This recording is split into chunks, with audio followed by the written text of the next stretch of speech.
तुला सेफ्टी एजन्सीला घेतली आणि एजन्सीला VSR ला विचारलं, अरे बाबा तुला TCO थर्ड कंट्री ऑपरेटर म्हणून आम्ही परवानगी दिलेली आहे, तुम्ही आमच्याकडे लँड होऊ शकता, पण ही घटना घडली कशी याचा रिपोर्ट आम्हाला तू दे, सेफ्टी तू करतो काय करतो कशा या बाबतीत आम्हाला थोडी तरी माहिती दे.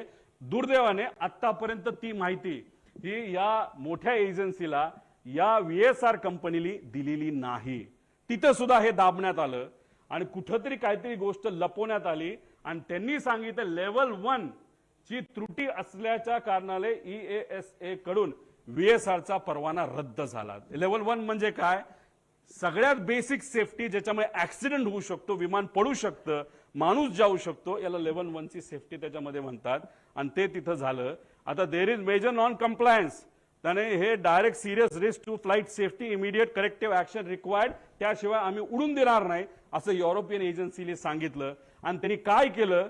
सस्पेंडेड ऑपरेशन, ग्राउंडेड एअरक्राफ्ट, सगळे अप्रुव्हल्स आणि सर्टिफिकेट काढून टाकले, सगळा मेंटेनन्स आणि त्याच्या फ्लाईट ऍक्टिव्हिटीज त्या युरोपमध्ये होत्या सगळ्या बंद करून टाकल्या.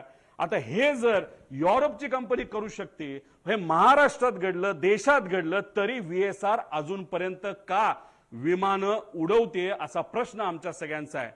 माझे काका गेले